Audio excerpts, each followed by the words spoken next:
Hey guys, this is Larry with Packmasters Dog Training. Today is step one of teaching the force fetch or force retrieve. I'm getting more and more calls from everyday dog owners who want to teach that skill to their pet dog. And today we're going to start that with Luca. This is day one. He hasn't done this yet.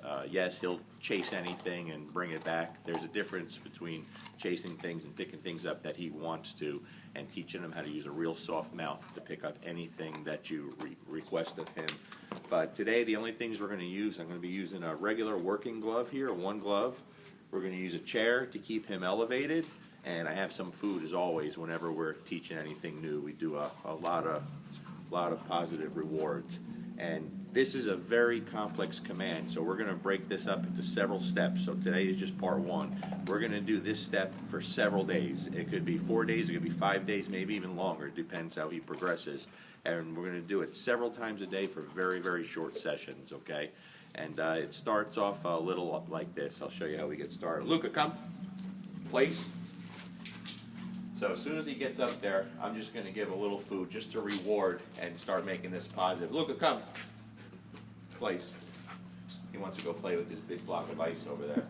Okay? He's not going to like this. He's going to fight this because no dog likes a glove being put in their mouth with your hand in it. So I'm going to show you how we start off.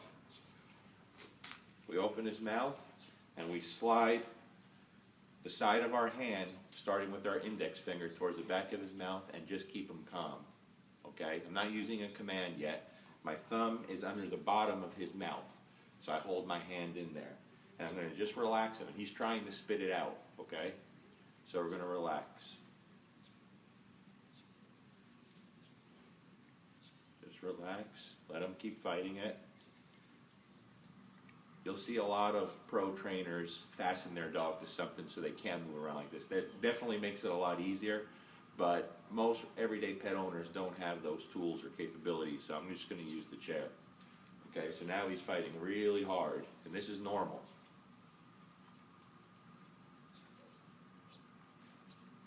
Okay, as soon as he calmed down, I stop and feed, release him.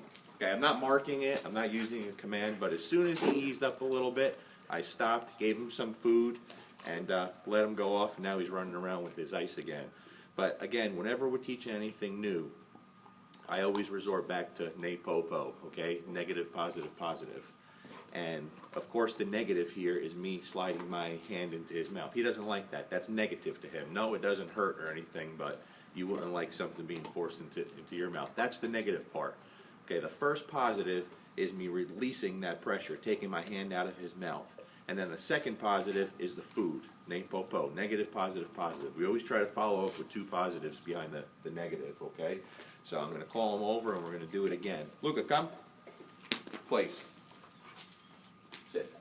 Okay, so very gently, with the side of my hand, I just open his mouth, and he's going to fight it, but that's okay. Keep it in there nice and gentle. And I have my thumb on the bottom of his mouth so he can't spit it out.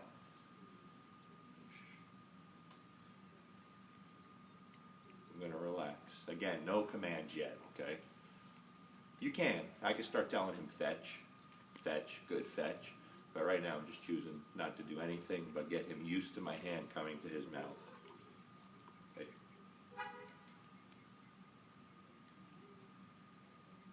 Good. As soon as he relaxes, we stop. Then he learns to be calmer and calmer, and I feed. I give food. We always keep it positive, okay? Got to keep this positive. He doesn't like that. So I'll do this 2, 3, 4 times just like I did just now, and then release him. Let him do whatever he wants. A couple other things you could do. This is just one technique, okay? There's several ways to teach almost everything in dog training. This is one technique. I like to combine different techniques when I'm teaching, especially something complex. So a couple other things you could do in your home. If you're just walking through your kitchen and you have some training treats nearby, you know, another thing you can start to do right now to make it a little easier as you progress is this. Come here, Luca. Sit. Okay? Just take your hands, one on the bottom, one on the top. Grab his snout gently.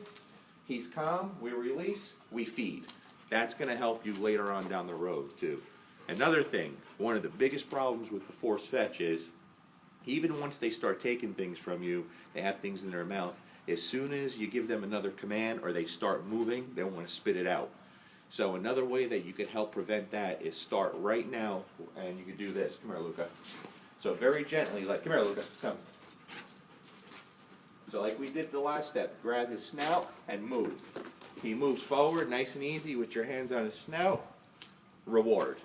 Man, he hurts me. Even when he takes food, he's such a lunatic, okay?